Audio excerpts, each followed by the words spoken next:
guys, this is Mithil and welcome back to my channel. Welcome to another episode of Skincare November. In today's video, we're going to be talking about 5 sunscreens that are oily skin tested. Now, I am someone who has oily and mildly acne prone skin, and if you are someone who is from the oily skin type, you know how difficult it is to find a perfect sunscreen that suits you perfectly, and that is why I've been trying a number of sunscreens since quite a few years, and I thought I will make a video for you guys so that you can pick the right sunscreen for yourself. Okay, so let's get started with this video. Now I'm going to be taking you guys to 5 sunscreens that I've tried and tested completely, and they're almost towards their emptier side. I'm going to be giving you guys like a mini review so that you can make up your mind if you're going to like it or not, and of course I will show you guys the swatches on my hand as well. Okay, so the first group of sunscreens are from the brand called Lotus. I have 2 sunscreens from them. The first one is this is the Lotus Herbal Safe Sun UV Screen Matte Gel, which contains SPF 50 and PA+++. Now this is made for normal to oily skin, and it retails for ₹440 for 100 grams, which I think it is a really good price for a sunscreen. Now what I feel about this sunscreen is that it has a complete matte finish. I feel like with Lotus sunscreens, if they say it's a matte finish sunscreen, it definitely gives you the most matte finish I've ever found in any of the sunscreens that I've ever tried until now. So it definitely gives you a matte finish. It says it is a matte gel, so it does have a gel-like texture. It is a thick gel-like texture. Now, how does it feel when you apply it on the skin? Now, when you apply it on the skin, the gel goes on really smoothly, and if you just tap it in, it will settle to a matte finish. But the thing with this is that if you start blending it in, it starts piling and balling up on your skin, which I absolutely hate about this sunscreen. I do not like it at all. So this is not something that you could wear under makeup, or this is not something that you could layer on. Like if you're wearing this as your first layer of sunscreen, and if you want to reapply this sunscreen, I don't think you would be able to, because it piles up quite a bit. It leaves a very sticky feeling after application. Even though it settles to a matte finish, it leaves a very sticky feeling. Okay, now they say that this is a chemical sunscreen. This does not have any physical filters. When you apply this on the skin, it feels like it's just sitting on your skin. It feels like a removable gel that you're applying to your face. So every time you touch your face, or every time water touches your face, the gel comes off and you can feel it on your fingers. So all in all, I don't think I really like this sunscreen that much. The only thing that I absolutely love about this sunscreen is, one, it does not have a white cast at all because it is a transparent gel, and second thing, it does give a complete matte finish, which I've not found in any other sunscreens that I've tried. But it fills up a lot. It feels very sticky. It's very uncomfortable. You cannot reapply it. You cannot layer it with any other thing on top of it. So this is a complete no for me. If I have to rate it from 10, I would give this a 2 out of 10.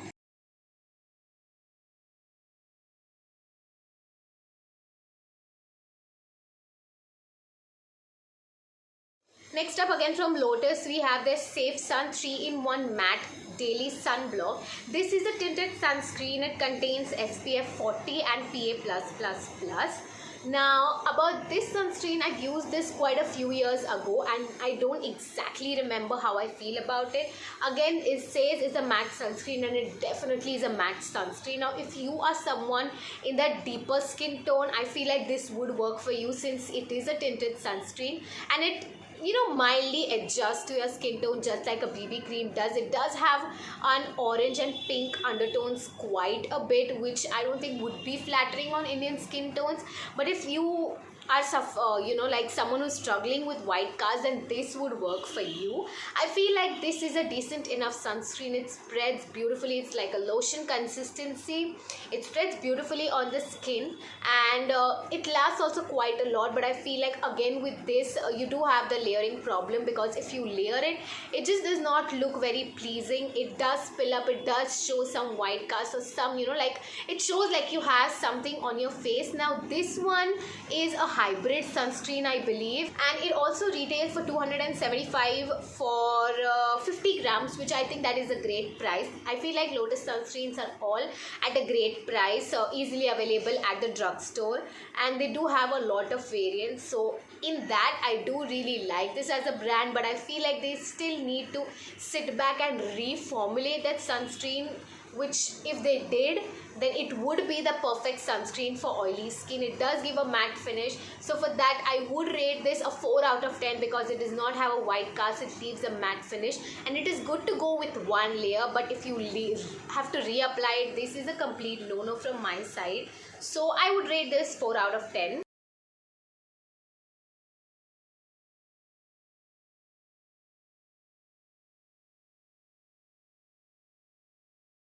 Next up, we have the cult favorite. Oh my god, I don't know how many people have heard rave about this one. This is the Neutrogena Ultra Sheer Dry Touch Sunblock, which contains SPF of 50. It is water resistant and contains PA+++.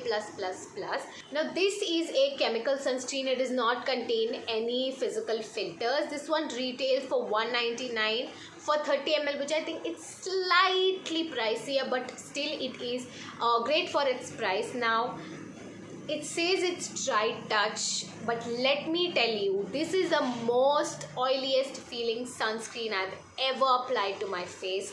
It has a completely dewy finish. It is not dry at all. It feels oily. It feels really heavy on the skin. It is a white lotiony texture. It does not leave any white cast. But that is about it. That's the only part that I like about this sunscreen. It feels very heavy, very greasy, very oily on the skin. It feels like you have something on your face, and if you have to reapply it, it is a disaster.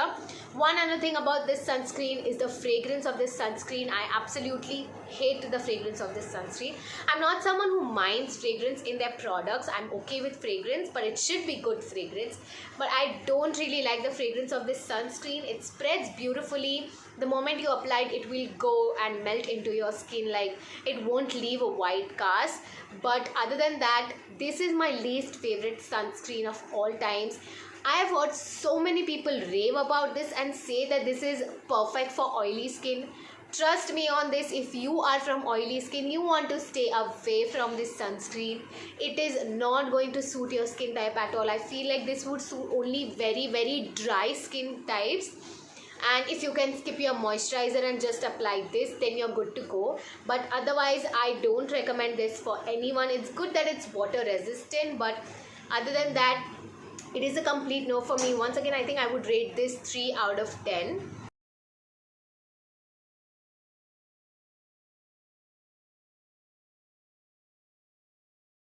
Next up is my favorite sunscreens out of all the 5 that I'm talking about. This is the Kjaers SPF 50 UVA plus UVB mattifying sunscreen. It is free from oxybenzone and OMC, and it contains aloe vera and matcha green tea. It is made for all skin types. This one retails for 450 for 50 grams, which is a little bit on the expensive side. But I would say that this sunscreen is completely worth your money. It is a hybrid sunscreen, so it contains both physical and chemical filters as well. It is a very lightweight, lotiony consistency. So I feel like it would be good for all, like from normal to oily, all skin types. For drier, you would want to apply some moisturizer and then layer this sunscreen on.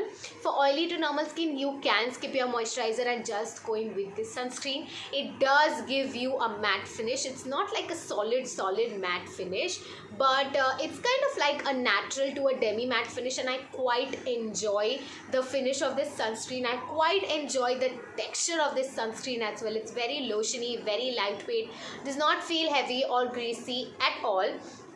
Now, the only thing with this sunscreen is it is a little tricky to apply. The thing that if you try to overblend it, which is our tendency, until the white cast disappears, we keep on blending and if you do that with this sunscreen, then it is going to pile up on your skin. If you're using a gel based moisturizer, it is going to pile up on your skin. So either you skip on your moisturizer and just go in this one, or if you're applying your moisturizer, try to avoid a gel based moisturizer. Or if you're applying a gel based moisturizer, what you have to do is dot your face with this sunscreen and just tap it and blend it in. Do not over blend it. Let it sit for a while. The white cast will go away. It does not have any white cast.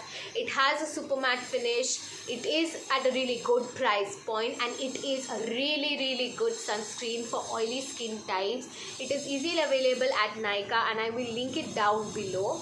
I highly recommend this one. If you are searching for a good sunscreen, you must try this out. They also have an SPF 30 variant in case you want to try that out, and I would rate this a good 7 out of 10.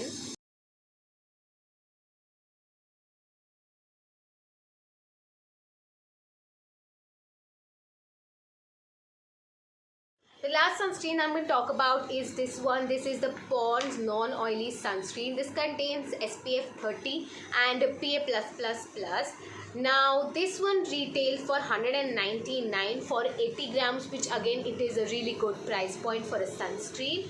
Now I have mixed thoughts about this sunscreen. It says it's a non-oily sunscreen. Yes, it might not contain oil, but it does feel very heavy, oily and greasy on the skin. So it's definitely not a matte sunscreen. And I am someone who will prefer a matte sunscreen because I have oily skin and I do not need any extra oil or any extra greasiness on my face, no matter if it's summer or winter.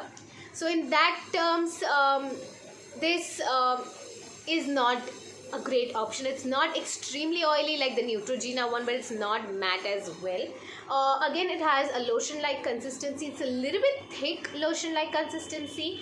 Now this one I would say it has a very mild white cast, which will take a while to go away, and I feel like if you might be from the deeper skin tones, the white cast might stay for a longer time, might not go. I don't know. I don't have a deeper skin tone, so I'm going to talk about my skin. It does leave a mild white cast. It takes a while to blend in, but I feel like in general it is an okay sunscreen. If you are someone, you know, who's at home and if you want something that, you know, you can apply at home, a sunscreen that you can use at home, I feel like this is a good option. But other than that, I don't think this is something that I would be repurchasing. And another major thing about this is that it is heavily fragrance. So if you are someone who does not like fragrance in your products, or if you're someone who does not like overpowering fragrances, then this is something you need to stay away from, because it does have an overpowering fragrance. That's the typical Pond's and, you know, like the Pond's Lakme moisturizer fragrance. But other than that, it's like an okay sunscreen. I think I would rate this like a 6 out of 10. So it depends on you. You can try it out and see how you feel about this one.